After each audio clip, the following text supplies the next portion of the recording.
but they work so hard and yet they stay broke. Why is that happening? Like some people, they work so hard, but they work it incorrectly. Business is hard. It's not easy. It's not a get-rich-quick scheme. So if anybody thinks that success is a get-rich-quick scheme, so sorry for you, but you're misguided.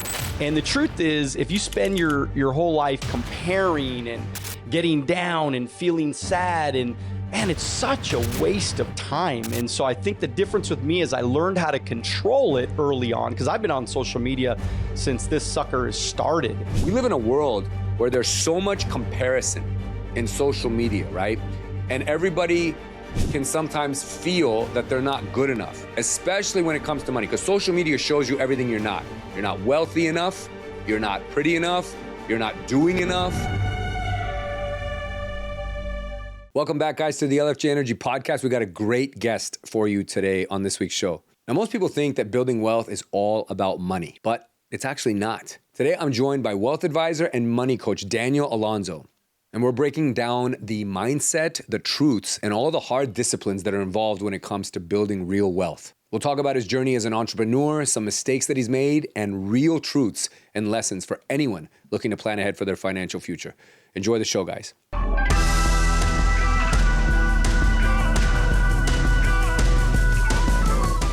Dan, my brother, welcome to the LFG Energy Podcast. This has been a long time in the making because I was a guest on your incredible show like almost 2 years ago. That's how fast time flies. And so I appreciate you helping return the favor, man, because I've been looking forward to this. Well, I'm excited to be here, man. I mean, I'm fired up. I mean,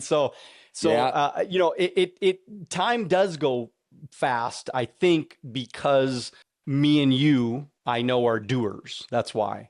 Is that every day we get up and we're trying to do something, we're trying to grow something, we're trying to create something, we're trying to make our life better. Imagine if more men got up every day and they acted like that, right? Imagine if they got up every day and they said, I'm going to go create something, build something, help somebody. Yeah. What your life could look like, right? What it could look like. Instead, a lot of people are hungover today because it's Friday and they hit it hard last night. But no, we're getting into it. It's Friday morning and I'm really excited to do this. And if you guys haven't picked up already from just listening to Dan, he has infectious energy. He's a very high energy guy. He's very passionate, which tells you that there is certainty and belief in everything that he talks about. And that's exactly why I wanted him on the show today. Dan, we live in a world where there's so much comparison in social media, right? And everybody can sometimes feel that they're not good enough, especially when it comes to money, because social media shows you everything you're not. You're not wealthy enough. You're not pretty enough. You're not doing enough. You're not in good enough shape. Like it's always showing you what you don't have or what you aren't enough of. And so that can get people kind of going down some negative spirals. Has there been a period ever in your life, because you and I are about the same age, right? Like we grew up without social media and now we have it. But was there ever a period in your life, in your personal or professional development, where you felt behind or that you weren't on track? I think I've always felt that. I think I got up every single day scared that I wasn't going to make it. I think I woke up every single, but I think it's in your nature, right? Some of us are just built like that. I mean, I'm a competitor. I played baseball as a kid. I could play anything. I mean, you get me a ball, we'll play something, like I've always had a competitive edge to me. So of course I've felt that, but I think that the difference of me and maybe so many other people is I didn't let it get me down. I just felt like, and I admired the people that I was watching on social media that were doing well, that were gaining traction in their business, or, even in my company, there's 150,000 people in the system. And so, there's a lot of people doing better than me. And there will always be a lot of people doing better than me at some point in my career. And the truth is, if you spend your whole life comparing and getting down and feeling sad, and man, it's such a waste of time. And so I think the difference with me is I learned how to control it early on, because I've been on social media since this sucker has started. And I've just always tried to put out good stuff and try to think like a champion, think like a winner. And, ultimately things have worked out, for the best. 100%, man. And that, like I said, that's what jumps off the screen, or if you're just listening to this episode, audio only, it should be right into your earbuds. You could feel that energy. And that's the kind of tenacity that Dan attacks life with and business. Let's talk a little bit about business and money, because I think I say it all the time in my content. Financial literacy is one of the biggest crises facing this country, particularly younger people, because the understanding of money, and maybe there just weren't conversations around it in their household. Maybe there was shame or reluctance, insecurity, whatever it is. But then there's a lot of bad advice out there. And for anyone that, doesn't matter where you are in your journey, whether you're in your 20s, your 30s, or your 40s, and you're trying to get it together, what are some of the things, Dan, that you preach to people that they need to get in order first before they can start to really plan ahead in life? Well, I think that you need to, first of all, you need to have a plan. And, the cool thing about today, and we did it, 30 years ago, we had plans. We wrote down our goals. We made, dream boards. There's so many things that we did to try to create our dream life. We meditated on it. We, dreamt about it. We visualized it. We did all, and then in today's world, you could go on to ChatGPT and you could say, hey, look, I want a 5-year plan. I want you, based on everything you know about me, ask me all the questions you want to ask me. Tell me exactly what you need to know so that you can build me a solid 5-year plan based on everything that you know. And it'll build you an unbelievable plan. So I think the step number one is everybody's got to know exactly what it is that you want. And then you have to have an actual plan to achieve whatever that goal is. Because, we get up every day, we're like, oh, what are we going to do today? I mean, you do that for 30 years, you're not getting very far.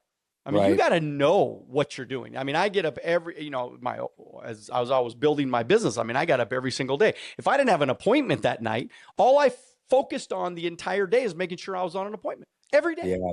Because without an appointment, you don't get results. Without results, you don't make money. Without money, you can't build your dream. Yeah.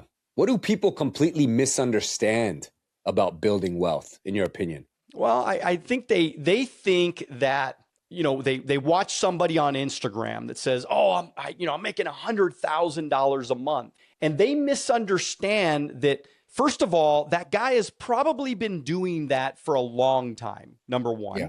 Number two, even if he hasn't been doing a long time, maybe he had parents that taught him from a young age, right? Maybe he had mentors like I did at 21 years old, changed my entire life. Maybe they had mentors that helped to guide them so that they can have the success.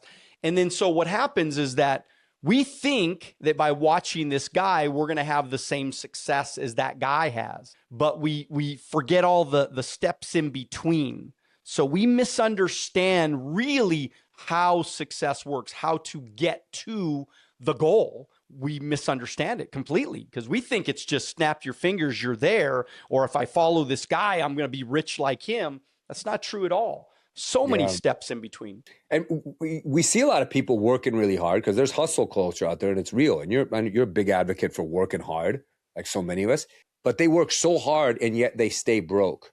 Why is that happening? Because I'm around it all the time here in San Francisco. Some of it you could chalk up to lifestyle trap, where they keep trying to raise the lifestyle bar, but it's not really keeping up with their income. But there's a lot of people out here that make a lot of money, but all of it goes out and none of it is actually building anything. But what's causing that? Well, I remember I had a guy in my business, and there was a big trip that was going on. And he had won the trip. It was an incentive trip, and he had won the trip. And he said, well, I'm going to stay home. I'm not going to go because I got to work hard, man. I got to, stay focused, and I got to do what I got to do. And I said, no, you're missing the point, man. I said, you got to, there's certain things in our business, and everybody's business has, there's certain things. And I said, in our business is about, you got to sell some sort of dream. You got to get people excited about why they want to do something. This is a volunteer army that we're building here. So don't miss a trip because you want to work so hard. So I guess the point I'm trying to make is, like, some people, they work so hard, but they work it incorrectly. I mean, I could beat my head on the wall for 24 hours a day, but it's probably not going to get me to the other side of the wall. And so there's certain things, and there was a great book. I think it was called How to Be Rich or something like that, like written in 1900. And it was basically, he said, you have to do certain things in a certain way. I think it was Wallace Wattles, certain things in a certain way. And that's how you get rich. So I think people just, they forget systems, right? They say, oh, I'm going to get rich in the financial business. Okay, that's fine. But then they start the business, but then they forget to do the follow-up. They forget to close. I've had people said, man, I gave a great presentation.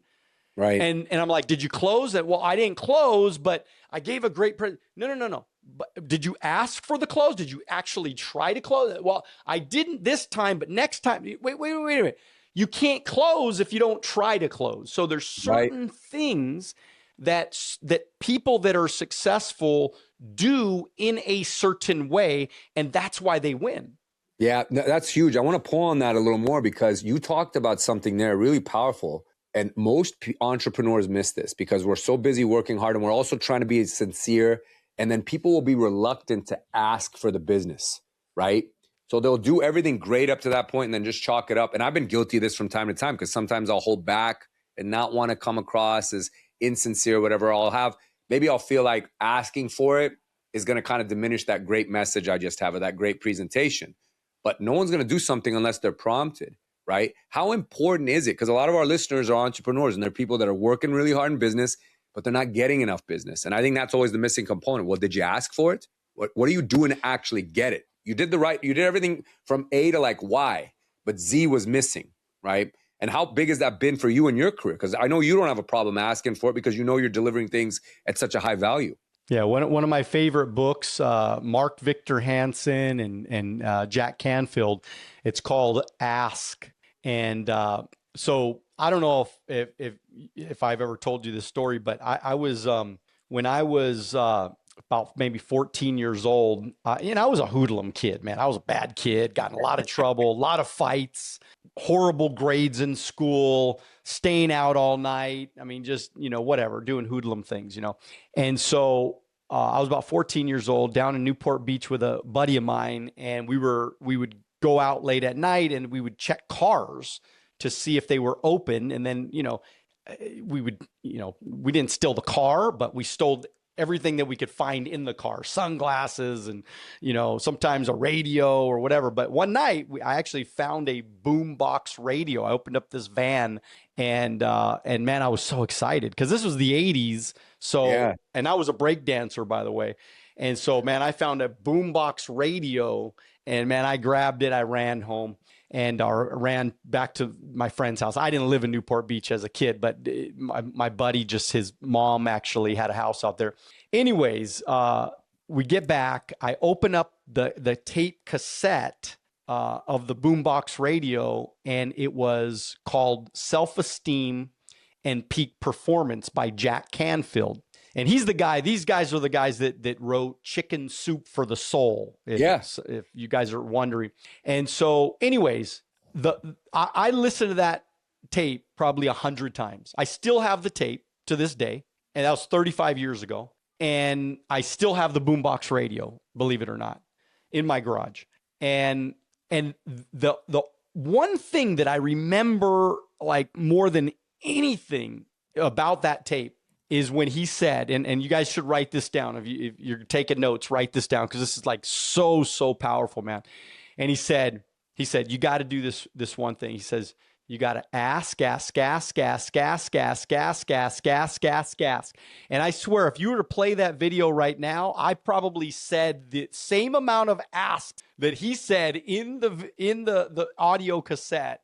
That's how much I listened to that. I never forgot that. And then they ended up years later, they wrote a book called Ask. And it's basically, genie, right? You got the bottle, the genie in the bottle. I mean, just ask for what you want. You can't get if you don't ask.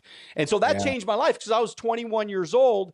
I was, still had no credibility, didn't know anybody about didn't know anything about anything. And I'm a brand new recruit. And they're like, hey, you need to start booking some appointments. And I'm like, all right. And all I did is I called up people and I'm like, hey, I even stole my mom's telephone book, because we used to have telephone books. And I remember it used to be in the kitchen up at the top and a little top drawer or whatever.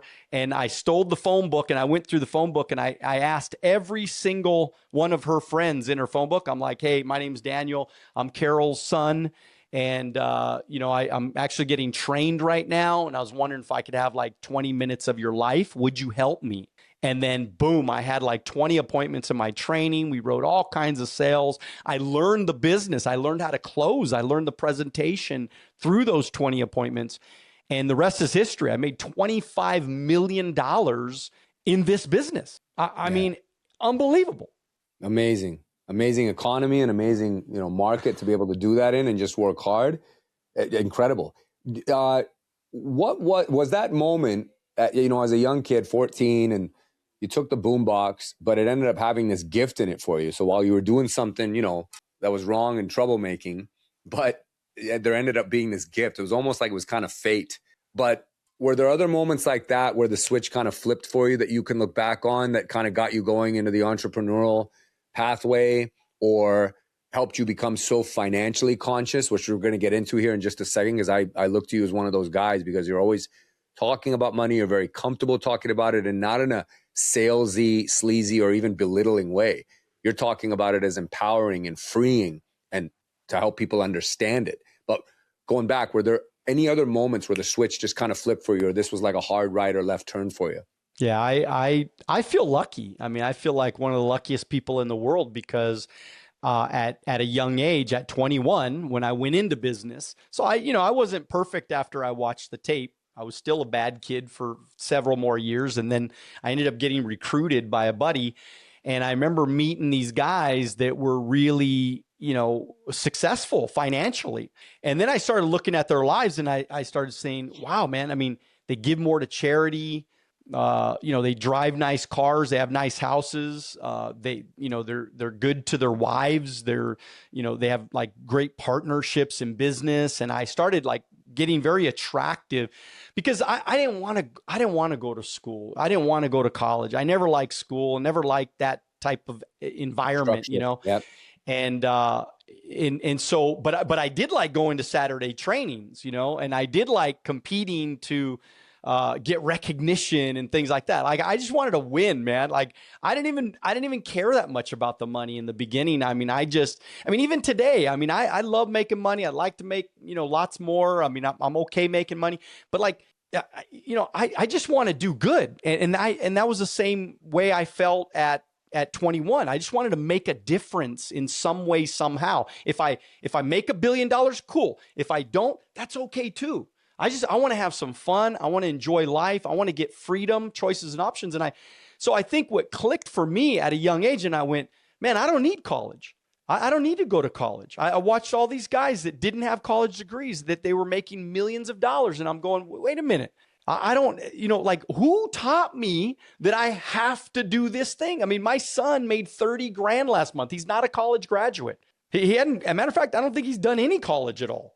Now, he's had 23 years of his dad teaching him about money and business and sales and, trying to become a successful entrepreneur. So, but so that's when it clicked for me, man. I watched all these guys and I said, man, I want to do what they're doing. And what would you say, because you've built something that's very admirable and powerful. And I look up to it a lot too, man. It's something to be really proud of. What would you say for because a lot of our audience are entrepreneurs, business owners, service providers, people that work in important aspects or segments of the economy. What would you say is some of that recipe of what a business owner or an entrepreneur needs in order to have long-term success? Because it's a tough game. You got to have thick skin and it'll wear you out, and it's supposed to. It's not for the faint of heart. But to get to the other side, I think like you having done it, there was probably some components that you said, these are a must. What are those? Yeah. I mean, I think you said it. One of the things I would call it mental toughness. Yeah. That's the thick skin where for me, I just knew from a young age, just by listening to all my mentors, that business is hard. It's not easy. It's not a get rich quick scheme. So if anybody thinks that success is a get rich quick scheme, so sorry for you, but you're, misguided. That I think is number one, is to determine, to get to a point where you say, nothing's going to stop me. Right. I'm going to be so fucking determined. I'm going to be so fucking, persistent. I'm going to be so after it. I'm just going to go do the shit that I need to go get done. And you know what's going to happen is people are going to punch you in the face. They're going to reject you. They're going to laugh at you. They're going to say you're stupid. They're going to say, you're not smart enough. They're going to, it's like so many times I'd go up to somebody, cause I recruit, I've recruited, hundreds and hundreds of people throughout my career. And I would go up to somebody and I would say, hey, have you ever, you seem like a pretty sharp guy. You ever keep your options open if the money was right, and he would laugh at me and, oh, is this thing and that, blah, blah, blah, and then, it's like after the 1,000th time, you're like, it's not a big deal. But in the beginning, it stings, man. It's like when somebody makes fun of you or somebody says something bad about you or somebody tries to question your, it's crazy because I'm working with this guy. I played golf with this guy last week and we became kind of, buddies, and he was asking me all this stuff about money. I don't see clients as often, but he was asking me a bunch of stuff. And I said, why don't you come over, man? We'll have a cup of coffee or something and I'll teach you some things that I know. And so he came over and it turned out that he needed what I offer. So I'm like, of course, I asked for the sale. And he's like, so I didn't close that first day. He was a little bit reluctant, a little bit of he wanted to research things, which is cool. So he did. He actually researched and one of his cousins or something like that had some bad things to say. And then so he did his own research, So what's interesting about chat and about all these different AI systems now, they can cut through all the noise, Yeah. And so he started doing some research and on his own, not what somebody was saying, but actual research. And he found out so many good things about my company and about what I do. And even me personally, he researched me like to the bone.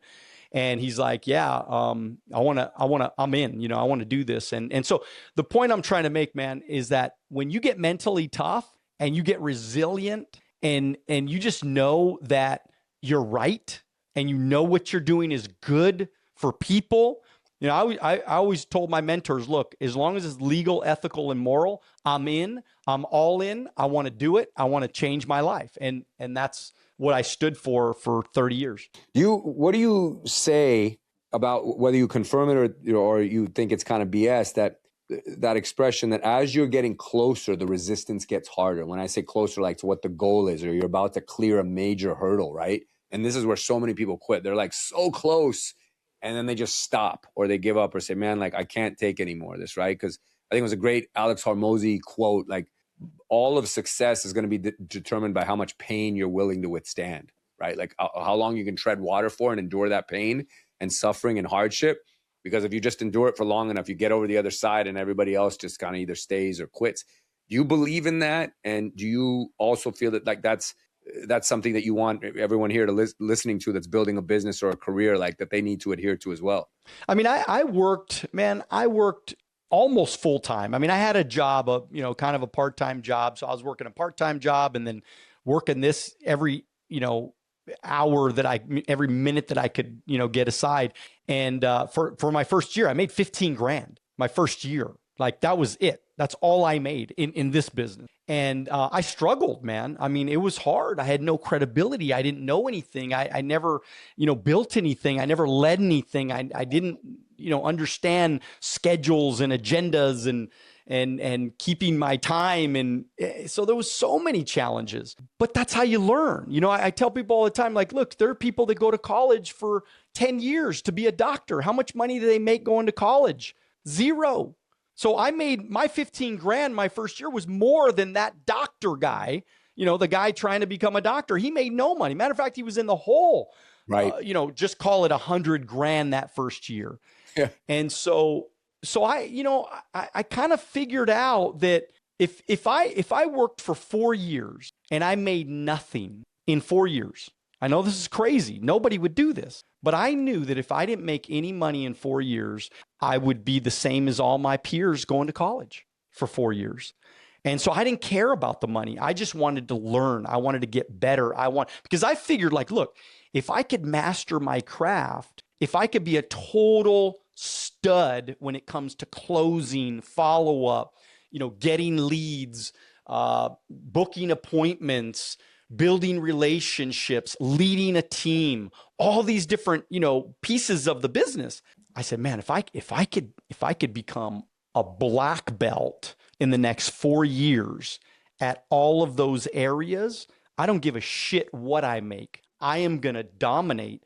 After those 4 years, I'm going to dominate forever. Just like that doctor, he's going to make money for the rest of his life as a doctor. Right. If he can get through that 10 years, 11 years of not making money and struggling and writing 50-page reports, once he's done and once he masters how to operate on somebody, he's going to make a shit ton of money. He's going to make millions of dollars over his lifetime. I mean, what? You can't, most people can't put aside a couple of years of their life to master something that we've seen a lot of people do, They want instant gratification, and like a lot of that comes back to what we talked about earlier with the comparison, and nobody's willing to do that. But for those of you that are, that was really powerful what Dan just shared, like your willingness to set aside the glory and all the euphoria and the wonderful things that'll come with success to learn, because everyone wants that, but are you willing to do all this stuff? And the sacrifice he made in, short-term pain and lack of income or reward for the work. But hey, I'm getting a priceless real life education by doing this work. And I'm no different than anyone else because they're going to school to learn how to do something. I'm in the real world learning how to do something, and I just want to absorb and be a sponge. Or I've heard Mark Cuban say that 1,000 times. And that's something really, guys, I hope everyone listening takes to heart, because society now is kind of getting people to kind of conform to this attitude of, get what you're worth and don't you settle for anything, and so you'll get a lot of people that have no experience that are making demands to their employer, to their company. I want to be paid this and that. And the people are looking like, are you nuts? No, you got to learn first. And then, that's incongruent with their way of thinking, and then their heads explode. But yeah, take to heart here what Dan's talking about. Be humble, be willing to learn, willing to do whatever. And it will reward you 100x in the long run, as it has for him. Then with entrepreneurship and building business, grit, all of these things, what is giving you purpose now? You've raised kids. We'll talk about that here in a little bit as we round things out. You're a dad of two, functioning and productive members of society, young adults, and that's a huge credit, right? But what would you say is kind of fueling you now, in this stage of your career? Well, I want to keep writing, man. I mean, I just wrote I just finished my fourth book. My fourth book is actually coming out I'm actually getting my proof today. And, nice. Congratulations. It's the blueprint. It's pretty fun book because it's going to be easy to read. It's you're going to read it in 30 minutes or something like that. It's only 88 pages, but it really is kind of like a little blueprint, like a little guide. I even have QR codes in there to get other free books and things like that. So, but it's going to be a really, it's kind of like, it's a summary of, if you just focus on these things, you're gonna change your life for sure. So it's just basically the pocket blueprint to financial freedom. So that's coming out on April 10th. And I'm excited about that. But yeah, I mean, I want to keep writing books. All my books, by the way, they're all Wealth on the Beach. So this is actually my last book called Wealth on the Beach: Why Most Life Insurance is a Scam and How to Get It Right. And so I exposed the life insurance industry for all the shit that they've been doing for a very, very long time. And I talk about investments, and I talk about in there as well, I talk about kind of a game plan to get your investments to work for you. Because one of the best things that I did is I managed my money properly. The reason why I'm so free is because I built a business that generates a lot of passive income, but also I've created a lot of assets and a stock portfolio that allows me to trade options consistently. Yep. So that's another stream, really, really incredible stream of income as well. So the point I'm trying to make is that, you know, when I look at like, what's the purpose? What's the future? What am I trying to do? I just want to continue to be free so that I can teach and train and coach and mentor as many people as I possibly can. Having an impact, which I love. And that's, you know, that's what it's all about. You found the pathway there, and success leaves clues, and you want to give those clues to other people to, or as I like to say, send the elevator back down, you know, to lift people back up so they can get in it and ride it up. You know, you want to talk about challenges and kind of overcoming some stuff. We were talking a little bit offline here, right? You're in the midst of it right now. You're almost through it. And it's something that a lot of people go through at a stage in life. And that's, you know, a breakup, a separation, a divorce. Now, this is not just marriage, guys. This could be in business. So I think there's a lot of merit to what we're just going to talk about here, like in terms of how to go about things, how to plan better, how to get through it. Because there's business partners that go through tough breakups. There's friendships, there's relationships, and then, of course, there's marriages. Even bands. Believe it or not, I talked to a guy, he was a therapist that helped John Bon Jovi and his band avoid a massive breakup. This was his specialty, is dealing with bands, because they'd be together for so long and they're pretty much married on the road. It was a fascinating time, but at any rate, breakups are anywhere. So Dan, you're going through one now. You're on the tail end of it.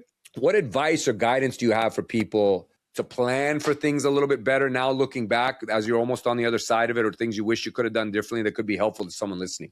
Well, I mean, first of all, I've been legally separated for 3 years.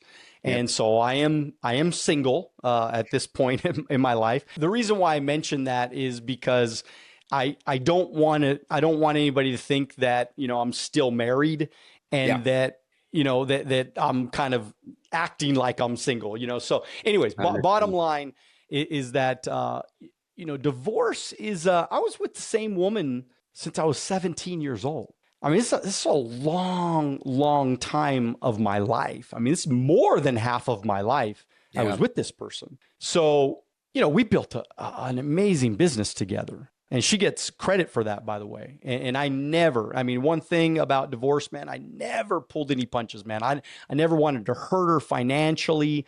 Never, you know, obviously the breakup alone is enough hurt to last us a few lifetimes. But man, I just, you know, one thing I do want to say is, in retrospect, I think that more marriages need to include God in the marriage. There's got to be more of that piece of, you know, how it runs. Instead of just two people, it's got to be, because I look at, you know, and I also look at like therapy and things like that. There should have been more therapy sessions, which there was really none. Yeah. And so looking back, we made a lot of mistakes. And I think I told you, I think I've saved 3 marriages so far over these last 3 years, just by having conversations with people saying, look, man, it's not the only way, and it's not the best way. Now, obviously certain situations call for certain situations, but I'm telling all the men out there that may be going through a bad situation or struggling in your marriage, man, get God a part of your marriage, number one. And number two, get a therapist a part of your marriage as soon as possible. Get a pastor a part of, you know, the conversation, because you can save it. You can save it, and you should fight for it, you know, the best you can. I mean, obviously, at some point, you know, there's nothing you can do, and you know, when it's over, it's over. But I'm talking to those guys that may be in their mind thinking that, oh, the grass is always greener on the other side. It's not always greener on the other side, especially when you have kids, especially when you have a family. And I'm making this plea to you guys because, again, you don't want to go through the last 3 years of what I went through and possibly another 3 years of craziness if we can't settle this stuff. But the bottom line is that do the right thing for your marriage, do the right thing for your family. And that's my plea. I know I probably didn't answer the question, but no, you did. It was in my heart to say that. I really appreciate that, man. I took that to heart too. And I think that is very sound guidance and advice there, right? Get other people involved and, build around it. You don't have to wait until there's a point of crisis to do what Dan's talking about here. Do it early. And that goes for everything, right? Like, don't start financial planning when you're like, oh man, how am I going to retire in a few, like, start things early. Don't wait until it's too late. Do the thing before the thing even becomes a thing, as I like to say. Dan, as we kind of land the plane here, brother, your energy is infectious, man. And I really enjoy just hearing your perspective and how tenacious you are about attacking life, because that speaks to your success. And I think we need more of that. I think we got a lot of softies out there, and it's my goal to try and, through this podcast and through conversations with people like you and partnerships like that, we help people not be so soft. But LFG Energy means a lot of different things to a lot of people. There's no right or wrong answer. I ask most of my guests this question. What does LFG Energy mean to Daniel Alonzo? I just, look, one of my taglines is do it now. And that's what it is. I mean, that's what life is all about. I mean, man, look at all these gray hairs, man. I never thought I was going to have gray hairs, and I got them all over. Looks coming good out, on you, man. It's your Clooney look. Yeah. Look at this shit, man. I mean, it's like unbelievable. But, I do feel very blessed and grateful that at a young age, I had an attitude that was like, let's fucking go. Let's do it now. Let's make it happen. Let's fight for it. Let's have some courage. Let's be determined. Let's be passionate, right? Let's put that stuff inside of us so that way we can go, because, I'll be walking somewhere and I'm just walking a little bit faster than everybody else. I don't know why I am like I am, but there's something inside of me that says, look, if I'm going to do something, why not do it now? Why not make it happen now? And so I love that we have that connection together, because you have that same attitude that says, like, why not, man? Why? And by the way, just talking to everybody, this came to my mind right now. Why not you? Yeah. Why not you? Why can't you, the audience, why can't you guys have big success too? Why can't you change your life? Why can't you build a massive passive income? Why can't you live the life of your dreams? Why can't you create an unbelievable portfolio of assets that bring in streams of income to you every single month, whether you work or you don't work? Like, why not you? And that's the question I want to leave you guys with, because I think when you start asking that question, you go, well, why not me? I can do it. That guy puts on his pants the same way I put on my pants. I mean, there's nothing different about him. He just was willing to sacrifice. He was willing to give up to go up. He was willing to do things that other people weren't willing to do. He was willing to sacrifice. He was willing to take the rejection. He was willing to just do it. And even though he failed so many times, even though I had so much rejection, even though so many people told me no, they still tell me no. So, and I just keep going. And you know what the funny thing, you know what the secret is too, is that we forget all those people anyways. It doesn't really fucking matter anyways, because 30 years from now, do you think I remember all of the people that told me no? Do you think I know their names? Do you think I know who these people are? Do you think I even care about these people? It doesn't matter. I tried. They told me no. I moved on. next, until I found somebody who said, Daniel, I want to follow you. I want to go with you, man. I want to build something with you. I want to do something great with you. All right, awesome. You're in. All right. So now let's go find another one. Let's go get another one. Let's go get another. And we just kept building and building and building. And that's the way you play life. Same thing with investments, right? You make an investment, you make a good one, you celebrate. You make a bad one, oh well, next. You just keep moving forward. You don't get too low. You don't get too high. You just keep going. Yeah. And that rejection's a big part. That's something I want to end on here because, people say like, how many no's can you get? How much thick skin do you actually have? Like, can you take the rejection? But no's are a big part of life. They're a big part of business, and they're all lessons. They're all opportunities. And I appreciate how you framed that. That you don't even think back on them. They're not even weighing you down now. They were just chapters in the book, and part of the story, as opposed to something that's supposed to define you. Because I think sometimes we can personalize a rejection, a loss, a no in our business or in life, so much so that it stops us from being able to see the next great opportunity, which is staring at us right now. You got to turn the page quick, right? So I appreciate you saying that. Dan, listen, this was a fantastic conversation. Amazing, man. We're going to definitely do it again. I appreciate you giving time. I love, again, your energy and just how you attack life and business and relationships. This is a relationship. You and I were connected by some people a few years ago, and we've stayed in touch for 2 years, remained friends. I have a lot of respect and admiration for everything you've built and do, and I appreciate you giving time to this community, to the LFG Energy Podcast audience, and to other entrepreneurs that are out there. And I know we're going to do a lot more stuff together. So thank you, brother. Thank you, brother. Appreciate you, man. Excited to be here with you, and just appreciate you and everything that you do to make the world just a little bit better, man. Thanks, brother. Appreciate it. And congratulations again on your book. We'll talk more about that in future stuff, and I'll be talking about it on my socials to help share that. Proud of you, man. Keep going. And thank you guys for listening. We'll catch you on the next episode. Let's stop. Perfect. You and everything that you do to make the world just a little bit better, man. Thanks, brother. Appreciate it. And congratulations again on your book. We'll talk more about that in future stuff, and I'll be talking about it on my socials to help share that. Proud of you, man. Keep going. And thank you guys for listening. We'll catch you on the next episode.